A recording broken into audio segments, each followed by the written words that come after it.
오늘 이 말씀 에벤에셀 여러분 너무 잘 아는 단어입니다. 에벤에셀. 제가 부제를 좀 붙여봤습니다. 부제를 붙이기를 에벤에셀이 돌 이름입니다. 이게 지금 돌 이름인데 돌이 아닌 사람을 남겨야 한다 이런 부제를 제가 붙여봤습니다. 여기 이 본문에 나오는 에벤에셀이라는 단어는 이 사무엘상 4장 1절, 5장 1절에 나오는 에벤에셀이라는 지역과는 다른 곳입니다. 다른 장소이고 다른 명칭입니다. 자칫 잘못 착각을 해서 에벤에셀에서 여러분 아시겠지만 4장 1절이나 5절 1절에 보면 에벤에셀로 전쟁을 하러 갔었습니다. 거기서 언약궤를 빼앗기기도 하고 여기와는 다른 장소의 개념입니다.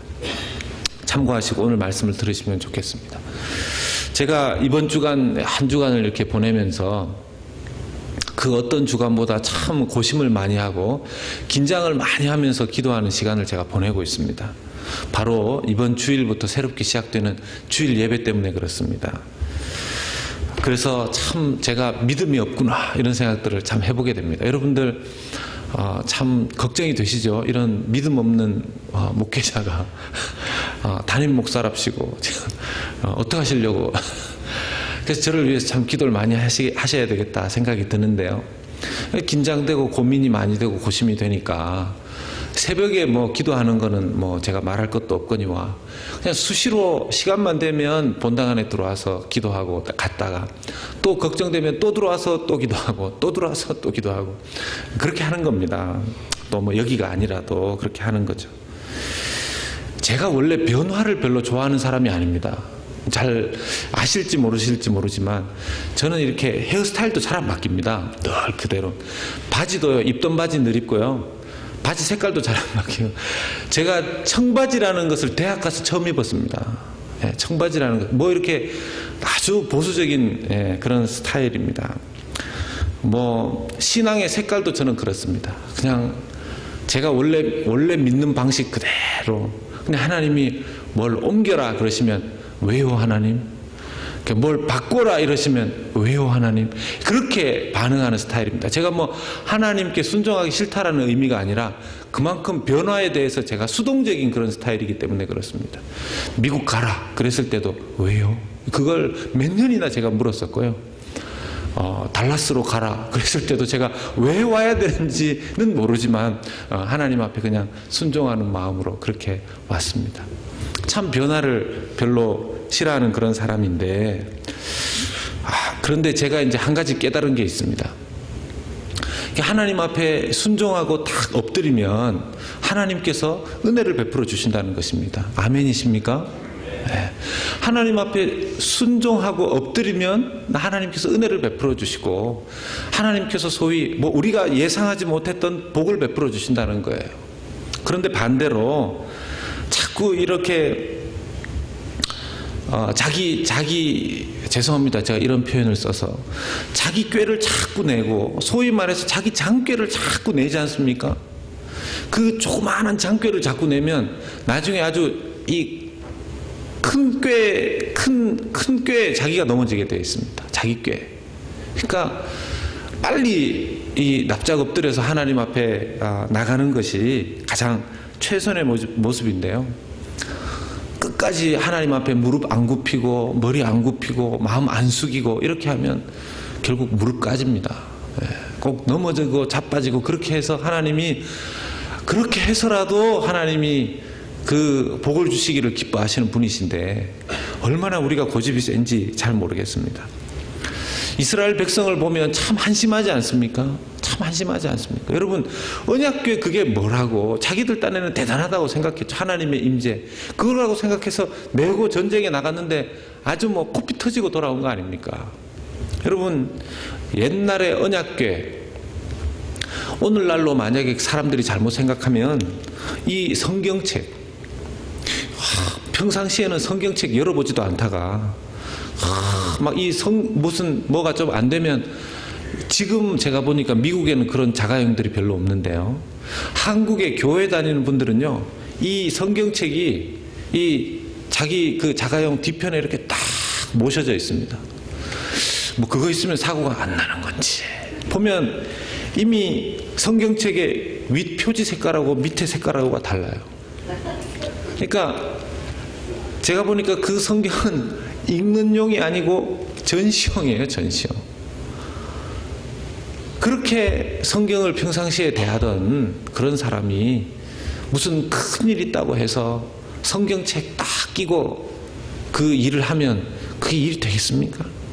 그 상징만으로 그 신앙의 실력이 갑자기 나오는 것이 아닌 것이죠. 하나님께서 언약궤 메고 전쟁터에 나갔던 그 허세, 그걸 하나님께서 그냥 한 방에 거꾸로 때리신 것입니다. 우리에게 자칫 잘못해서 신앙의 껍데기만 남아있다면 빨리 하나님께서 깨닫게 하시라고 우리에게 사무엘상의 이 한심한 이스라엘의 모습을 보여주셨는데, 이 한심한 모습이 우리 속에 있다는 걸 우리가 늘 발견하게 되더라는 것입니다. 그렇게 언약궤 뺏기고 몇 년 거쳐서 언약궤가 다시 언약궤야 그 전에 돌아왔지만 언약궤를 모시고도 제대로 모시지 못해서 산지 쪽에 있는 그런 거기다가 언약궤를 갖다 놨죠. 그리고도 하나님을 찾을 생각도 안 했던 이스라엘 백성입니다. 결국 언제 하나님을 찾습니까? 20년이 지난 다음에. 20년이 지난 다음. 여러분, 하나님께서 가까이 하려고 해도 할 수 없으니까 하나님이 취한 방식이 뭡니까? 하나님이 직접 그들을 떠나신 거죠. 떠나신 거. 사실 떠나신 것이 아니지만 떠나신 거죠. 이스라엘 백성에게는 떠나 있는 하나님이셨습니다. 하나님께는 물론 함께 있는 하나님이셨지만 이스라엘 백성에게는 멀리 떨어진 하나님이신 거죠. 여러분, 우리가 신앙생활을 똑바로 하지 못할 때 우리가 느껴지는 것은 무엇입니까? 하나님이 나를 멀리 떠나 있다는 겁니다.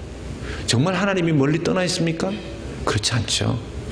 하나님 우리와 늘 함께 하시지만 우리의 마음속에 가지고 있는 생각은 하나님이 나를 멀리 떠나셨다. 늘 하는 말이 자기가 떠나놓고 하나님이 떠났답니다. 늘 은혜가 부족할 때는 교회가 집에서 얼마나 그렇게 먼지요. 근데 은혜를 받고 나면 집이 교회에서 먼 거죠. 이 차이를 은혜 받고 나서야 알게 되는 겁니다. 네. 그런 것처럼 자기가 신앙생활 똑바로 하지 못할 때는 하나님께서 자기에게 멀리 있는 것 같고, 나중에 깨닫고 나면 자기가 하나님을 멀리 떠났었다는 걸 알게 되죠. 20년의 세월을 보낸 이후에 그들이 주님께로 돌아올 마음이 생깁니다. 그때서야 하나님이 그리웠다고 성경이 표현합니다. 그래서 그때 사무엘이 나타나고 사무엘이 이스라엘 백성들에게 하나님의 말씀을 전하니까 이스라엘 백성들이 다 울었습니다. 다 울면서 회개하면서 주님 앞에 돌아왔죠. 여러분, 이게 부흥 아닙니까? 이게 부흥입니다. 여러분, 우리가 언제 하나님 때문에 운 적이 얼마나 많을까요? 하나님이 그리워서 운 적이 얼마나 많으십니까? 여러분, 정말 제대로 된 예배를 드리고 나면 누가 남아야 될까요? 요즘 뭐 TV에, 라디오에, 인터넷에 뭐 설교 틀면 뭐 기가 막히게 설교 잘하는 그런 분들 얼마나 많이 나옵니까? 여러분, 설교 듣는 게 뭐가 중요합니까? 설교를 듣고 나서 남아야 되는 게 뭡니까? 예배를 드리고 나서 남아야 되는 게 뭐죠? 여러분, 예배를 드리고 나서 설교를 듣고 나서 남아야 되는 게 하나님에 대한 그리움이어야 되지 않습니까? 하나님이 보고 싶어야 되는 거 아닙니까? 우리 예수님이 보고 싶고 그립고 정말 은혜 받았다는 사람이 누구 목사님이 설교를 잘해요. 어떤 교회에 가니까 참 예배당도 잘 꾸며놓고 찬양대가 기가 막히고 실내 장식이 좋고, 그게 뭐가 중요합니까? 진짜 부흥은 하나님이 그리워서 우는 거죠. 여러분, 우리가 하나님이 그리워서 얼마나 울어봤을까요? 우리 예수님이 보고 싶어서 얼마나 뼈에 사무치게 울어봤을까요? 여러분, 사순절에 주님, 정말 주님 보고 싶습니다. 예수님 정말 보고 싶습니다. 여러분, 예수님 보고 싶을까 봐 겁나지 않으세요? 예수님 너무 보고 싶어서 천국 가고 싶습니다. 혹시나 그런 말, 바울처럼 그런 너무 센 믿음 올까 봐 겁나지 않으세요? 참 믿음, 참 예배, 참 부흥은 바로 그런 것인 것이죠. 이스라엘 백성들이 미스바에 모여서 사무엘의 그 설교를, 하나님의 말씀을 들었을 때 모두가 다 통곡을 했습니다. 거기에다가 물을 퍼부어서 그때 당시에는 있지도 않았던 그런 세례의 개념으로 물을 부었을 때 그들이 그 앞에서 꼼짝도 하지 않고 그 물을 다 받았습니다.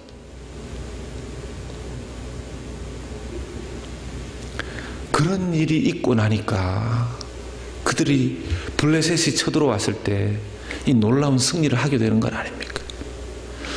그러면서 세운 돌이 에벤에셀입니다. 에벤에셀.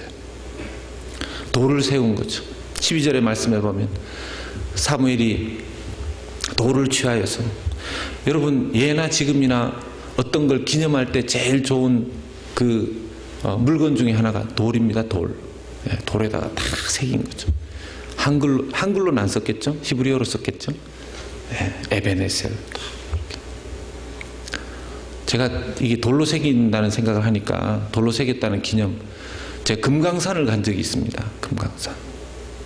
안 믿으시는데 제가 합법적으로 갔다 왔습니다. 합법적으로. 뭐 이렇게 뭐 월북 이런 게 아니고요. 잠시 왜 열린 적이 있지 않았습니까? 지금은 또 그분이 또 이게 또 이렇게 뭐 누가 좀 보지도 않지만 괜히 이렇게 녹화하는 거 잘못 얘기했다가 뭐 누군가가 또 그 뒤에 호칭을 안 붙여서 뭐 전쟁이 나네 안 나네, 그래서 하여튼 그쪽에 북쪽에 있는 그분, 하여튼 그 금강산을 가보니까 여러분들 보신 분들 뭐 들으신 분들 알겠지만, 금강산 기암 괴석이 쫙 있는, 거기 가보니까요 무슨 새바위, 그리고 정말 새처럼 생겼어요.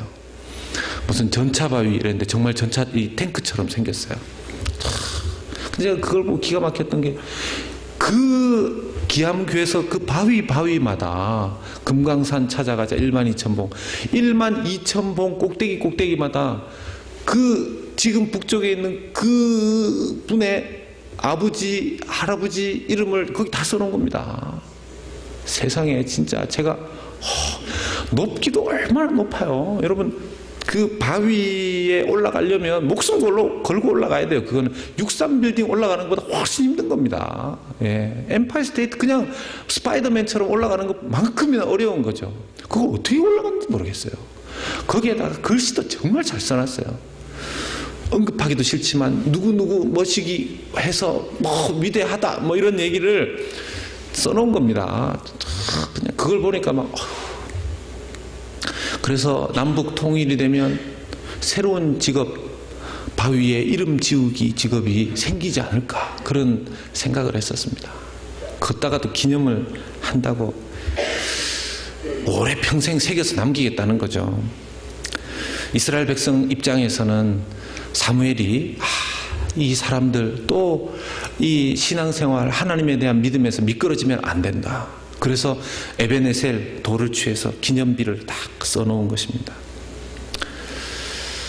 이 에벤에셀이라는 돌의 이름의 뜻은 뭡니까? 하나님께서 여기까지 우리를 도우셨다. 하나님께서 우리를 여기까지 도우셨다. 도움의 돌이라는 뜻이 있습니다. 도움의 돌. 여러분 7장 1절에 그 엘리아살이라는 이름이 나오지 않습니까? 7장 1절에. 그 7장 1절에 나오는 엘리아살이라는 사람의 이름의 뜻이 하나님의 도우심이라고 그랬습니다.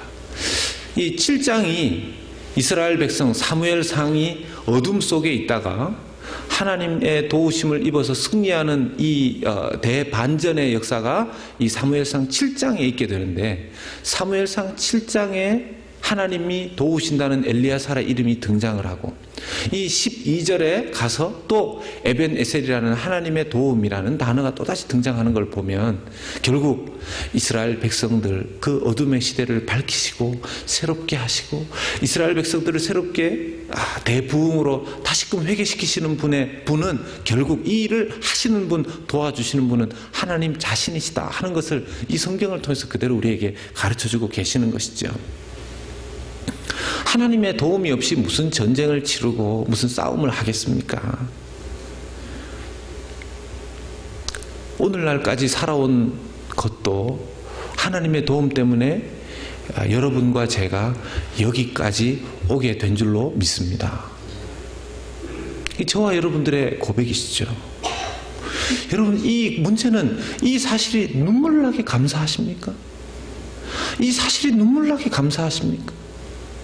에벤에셀이라는 돌은 비록 내가 기념비처럼 써서 어떤 금강산의 저 꼭대기에 세워놓은 그런 그 말도 안 되는 그런 사람처럼 그렇게 해놓지는 않았지만, 우리의 마음속에 저와 여러분들이 지금 이 자리에 있기까지 하나님께서 저와 여러분을, 나를 어떻게 도우셨는지에 대한 그 기념이 날마다 나에게 눈물겹도록 감사하게 있으십니까? 이걸 잊어버리면요, 이걸 잊어버리면 또 이스라엘이 겪었던 그 어둠의 시절과 그 삶으로 또 돌아가게 되는 것입니다. 여러분, 언제가 가장 풍성한 삶을 사셨습니까? 하나님의 도우심을 간절히 구하고 엎드릴 때 가장 풍성한 삶을 살지 않으셨습니까? 우리의 마음속에 에벤에셀의 돌이 제대로 세워져 있어야지만 평생 그것을 기억하면서 우리는 은혜와 감격 속에 살아갈 수 있게 되더라는 것이죠. 하나님의 역사는 언제 이루어지는 것입니까? 하나님을 기뻐하고 찬양하는 것은 언제 이루어져야 하는 것입니까? 하나님의 도움을 구하는 시점은 언제 이루어져야 하는 것입니까? 이 에벤에셀을 지금 세운 사무엘은 뭐라고 대답합니까? 뭐라고 말씀합니까? 지금 여기까지 도우신 하나님. 여러분, 하나님이 우리를, 내가 하나님의 도우심을 구하는 시점은 과거도 아니고 미래도 아니고 바로 지금인 줄로 믿으시기를 바랍니다. 지금인 거죠, 지금. 내일 하겠다고 말하면 안 되는 겁니다. 언젠가 되겠죠. 저는 그 말만큼, 제가 목사이기 때문에 속으로는 가슴 아프지만 그걸 꿀꺽 삼켜서 제 기도 제목으로 가슴에 넣고 제가 기도하는 시간에 그 말씀하신 것을 기도하지만 언젠가 되겠죠 라는 그 말만큼 사실은 가슴 아픈 이야기가 없습니다. 여러분, 하나님이 우리에게 원하시는 건, 하나님이 우리에게 말씀으로 반응하기를 원하시는 시점은 언제입니까? 지금 여기까지 우리를 도우신 그 하나님.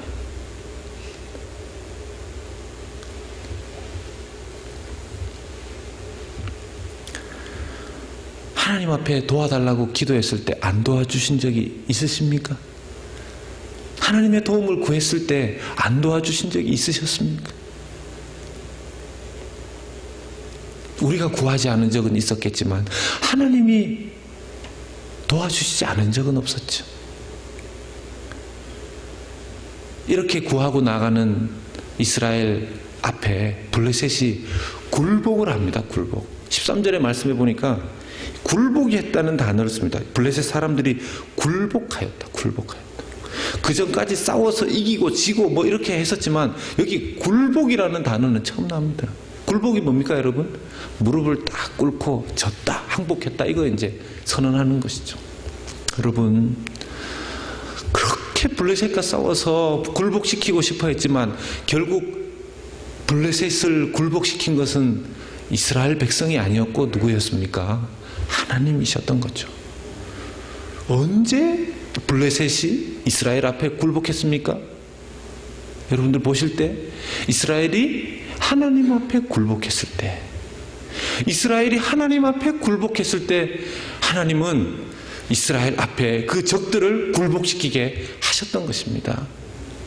여러분, 오늘날 내가 세상에 밀리는 것 같고 세상에서 어려워지는 것 같고 지금 세상에 우겨쌈을 당하는 것 같고 뭔가 일이 잘 안 되는 것 같고 풀리지 않는 것 같고 어떻게 해야 됩니까? 이럴 때 그 사람을 만나서 계속해서 설득하고 그래도 안 되고, 영적으로도 계속해서 눌리는 것 같고, 사업적으로도 생활적으로도 관계적으로도 계속해서 눌리는 것 같은 그런 때에 어디에 굴복해야 됩니까? 사람에게 굴복해서 빌면 해결을 받을 수 있을까요? 먼저 하나님 앞에 굴복하면 세상에 굴복할 일이 없는 줄로 믿으시기를 축원합니다. 하나님 앞에 무릎 꿇으면 세상에 무릎 꿇을 일이 없다는 거죠.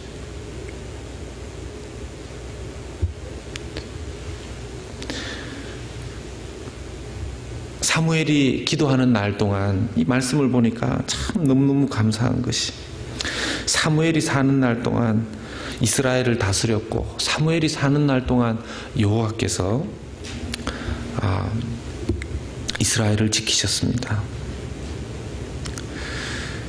이 사무엘이 사는 날 동안 이 13절의 말씀을 보면, 13절의 말씀 같이 한번 읽어보겠습니다. 13절의 말씀 같이 읽겠습니다. 시작.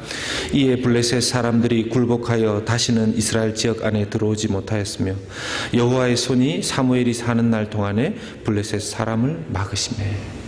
블레셋 사람으로부터 막아주신 것이 누굽니까? 여호와의 손이었다고 하였습니다. 누가 사는 날 동안요? 사무엘이 사는 날 동안. 사무엘이 사는 날 동안 사무엘이 뭘 했길래 그 이스라엘 백성들을 여호와의 손이 블레셋으로부터 막아주셨을까요?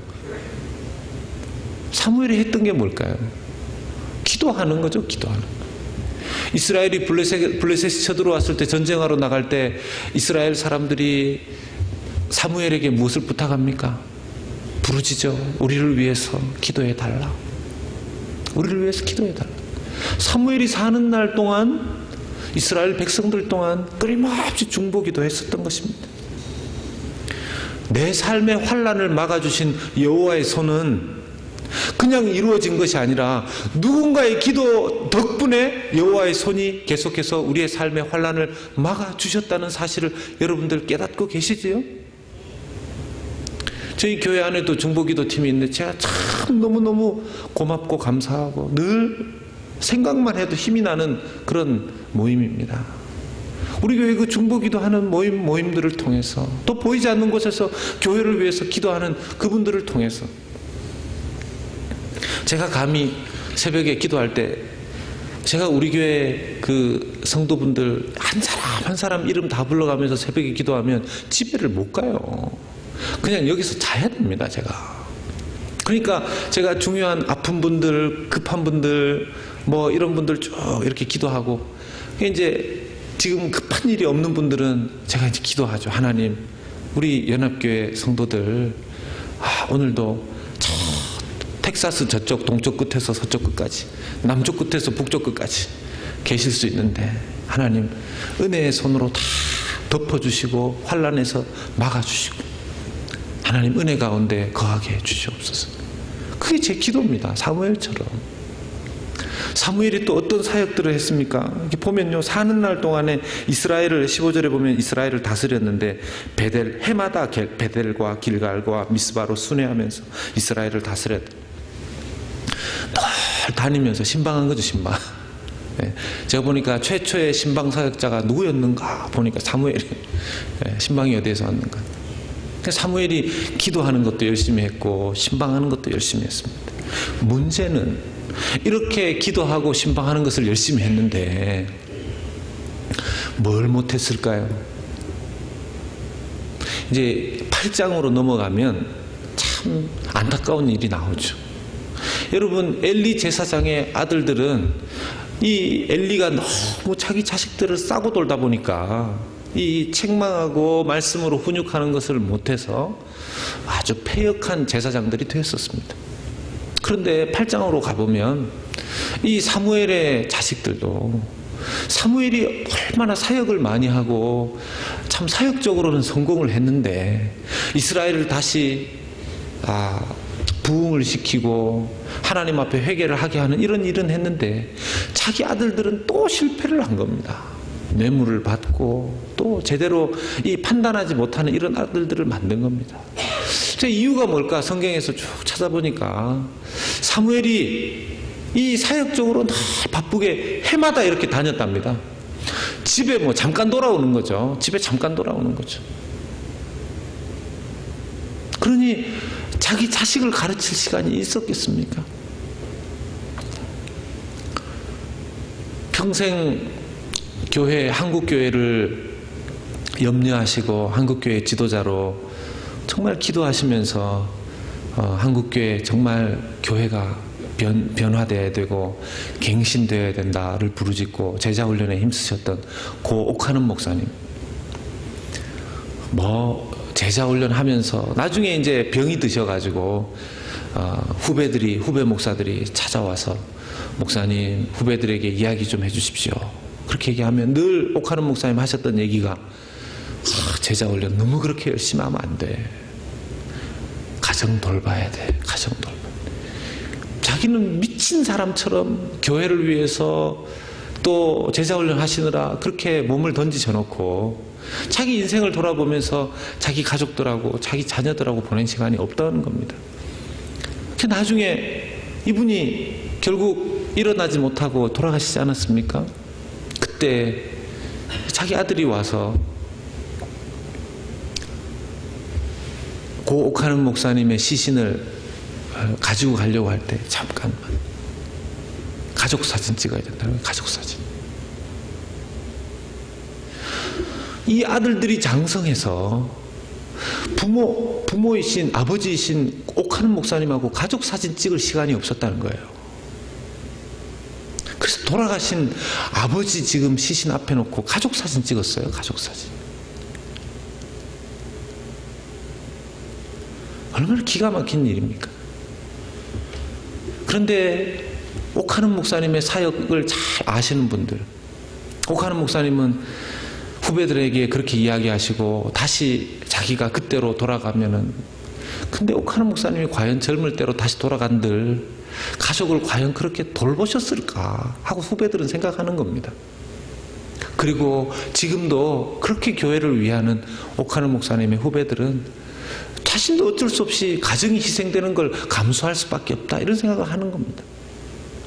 저도 이 말씀을 보면서 고민이 되고, 저도 이 말씀을 보면서 뭔가 생각하는 부분이 있지만, 그러나 가정을 다 생각하고 가정을 다 추스리고는 사역할 수 없는 부분이 있습니다. 어쩔 수 없이 최소한의 부분만을 가정에 할애하면서 사역을 하고 목회를 할 수밖에 없는 그런 어려움이 있는 것이 사실입니다. 제가 여러분들에게 드리고자 하는 말씀은 다른 것이 아니라, 도를 남기는, 에벤에셀의 도를 남기는 것보다 더 중요한 게 뭐냐 하면 사람을 남겨야 한다는 것입니다. 여러분 아멘이십니까? 돌은 없어져요. 에벤에셀 그 돌 어디 갔는지 못 찾아요. 지금 못 찾습니다. 사람 남겨야 됩니다. 사람. 우리 사랑하는 우리 연합의 사랑하는 성도님들, 남기셔야 될 게 뭐겠습니까? 이 신앙의 유산을 남길 후계자들을 남겨야 되는 거죠. 후계자들을 남겨야 됩니다. 우리 자녀들, 내 자식이 신앙의 후계자가 될 수도 있고, 또 교회 다음 세대들이 신앙의 후계자들이 될 수도 있습니다. 이민자들의 삶은요, 뿌리가 없죠. 이민자의 삶은 뿌리가 없습니다. 여러분, 이 미국에서, 미국 역사 짧지만 한국에 비해서 역사로 따지면 그래도 우리가, 그쵸? 한국이 역사 그러면 또 반만 년의 역사 지금, 그런데 미국이 거기에 비하면 역사야 얼마나 짧습니까? 근데 제가 미국 역사를 이렇게 들여다보면, 하나님이 축복하실 만한 역사다, 이런 생각이 드는 겁니다. 그 짧은 역사 속에 미국의 출발 자체가 하나님에 대한 기본으로 시작했다는 것이, 이 출발이 다른 거니 하나님께서 축복하실 수밖에 없는 거죠. 그런데 문제는 우리 이민자들은 그나마 그 짧은 미국 역사 안에 우리 뿌리는 너무너무 약한 겁니다. 그래서 이민자의 삶이 그렇게 어려운 거죠. 때로는 자식들 교육에 집중하고, 또 다른 어떤 이 것들을 뭐 재정적인 부분도 더 많이 준비를 하고 어떻게 해서든지 좀 뿌리를 잘 내려보려고 하는데, 여러분 가장 중요한 뿌리가 무엇이겠습니까? 사람이죠. 사람을 남기는 겁니다. 우리가 우리의 후계자들, 신앙의 계승. 여러분 이 석시드한 이 후계자들이 없으면요, 이 석세스 하지 않은 겁니다. 성공하지 못한 겁니다. 진짜 그게 없으면. 우리 당대에 잘 되고 말 게 아닌 거죠. 미래를 생각하면서 일을 해야 되는 것입니다. 우리의 이 신앙의 유산을 남겨주기 위해서 이번 주일이면, 여러분 저는 우리 교회 예배 저는요 우리 교회 제자훈련 이런 거 안 해도 됩니다. 제가 제자훈련에 뭐 밤늦게까지 남아서 제자훈련하고 합니까? 우리 교회 제가 배운 것들만 가지고도요, 제가 말씀을 가르치고 기도하고 찬양하고 그렇게 할 수 있는 그런 것만 해도 주일날 수요예배, 뭐 금요일날 뭐 예배 만들면 만들 수 있죠. 뭐 그거 왜 못 만듭니까? 토요일 예배해서 쫙 해서 그대로 은혜롭게 방방 뛰면서 할 수 있습니다. 그런데요, 그렇게 대중적으로 사역하는 것으로는 잠깐 그때 분위기는 만들 수 있을지 몰라도 사람을 키우고 후계자를 남기는 데 있어서는 자신할 수 없는 부분이 있다는 것입니다. 우리 연합의 성도들이 정말 신경 써야 되는 것들, 어떻게 하면 신앙의 전수를 성공할 수 있을 것인가, 후계자들을 남길 수 있을 것인가. 제가 이번 돌아오는 주일에 예배를 바꾸기 위해서 팀들과 함께 기도하고 애쓰고 노력하는 것들, 어떻게 하면 다음 세대 신앙을 더 적극적으로 하나님 앞에 깨어서 나올 수 있는 것. 저는요 그렇게 생각합니다. 온 교회가 울어야 돼요. 온 교회가 울어야 됩니다. 온 교회가 하나님 앞에 마음을 찢으면서 울어야 되고요. 저는 이 사순절의 기간 동안 우리의 제일 큰 거, 하나님 보고 싶기 운동. 우리 예수님이 보고 싶다, 우리 예수님이 그립다고 그러죠.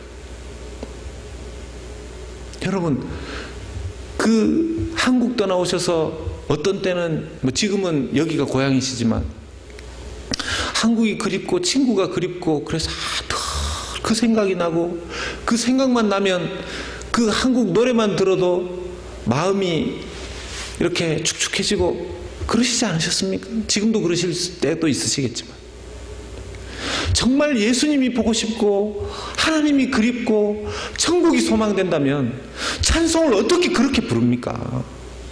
그렇지 않습니까? 유행가도 그렇게 안 불러요. 유행가도 그렇게 안 부릅니다. 유행가도. 마음을 그 보고 싶은 주님, 만나고 싶은 주님, 그리운 주님, 사랑하는 주님, 그러면요 마음을 거기에 확 쏟아서 찬양을 불러야죠. 그렇습니까? 우리 예배가 그렇게 살아나야 되는 거죠. 예배가 그렇게 살아나야 되는 거죠. 저는 지금도요 간이 떨립니다. 예배 바꾸는 거, 뭐 지금 뭐 예배도 바꾸고 뭐 헌금도 바꾸고 뭐 막 이래가지고 요즘 하나님 앞에 기도하러 나와서 간이 떨릴 때마다 와서 하나님이 저한테 마음에 딱 그러시는 것 같아요. 떨리냐? 이러시는 것 같아요. 무섭냐? 이러시는 것 같아요. 그냥 무섭습니다.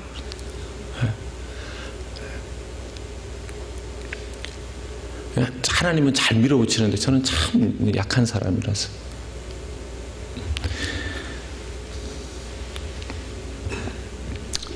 오늘 뭐 좀 얘기하다 보니까 옆으로 좀 갔는데요. 결론을 맺겠습니다. 사무엘 한 사람의 등장으로 이스라엘의 영적인 어두움이 물러가고 큰 부흥이 왔습니다. 그런데 사무엘 한 사람으로는 역부족이었죠. 사무엘 한 사람으로 역부족이었습니다. 그 다음으로 보면 이스라엘 백성들이 계속해서 반복적인 죄와 실수를 범합니다. 여러분, 우리 교회 김 목사 한 사람이면 교회가 다 바뀔 거라고 믿으십니까? 예. 이럴 땐 아멘 안 하셔야 돼요. 이제 조금 뭔가 맞아 들어가시는 것 같아요. 예. 사무엘 같은 사람이 한 명만 더 있었더라면 그때 이스라엘. 여러분, 사무엘 한 명이 그렇게 목숨 걸고 하니까 결국 가정은 돌볼 사이도 없이 사역하느라 또 악순환이 이루어지는 거 아니겠습니까? 저는 오늘날 우리 연합의 성도들이 좀 하나님 앞에 좀 그런 한 명 한 명, 어르신들 그냥 이 땅 떠나실 생각하시면 안 됩니다. 어떻게 해서든지 한 명 내가 남겨놓고 간다. 나같이 교회를 위해서 그냥 독하게 그 한 명 나는 반드시 남기고 간다. 아멘이십니까? 이럴 때는 아멘 하시겠죠. 이제 좀 뭔가 이 쿵짝이 맞아 들어가요. 이제 한 5개월 되니까 이제 좀 우리 성도님들하고 나 같은 사람 한 명만 남겨놔도, 여러분, 예수님은 그 하나님께서 직접 이 땅에 오셔서 12명 남겨놓고 가셨지 않습니까? 12명. 우리는요, 한 명만 남겨놔도 성공한 겁니다. 근데 그 한 명의 목숨 걸면 하나님께서 다른 사람들도 만들어 주시는 거죠.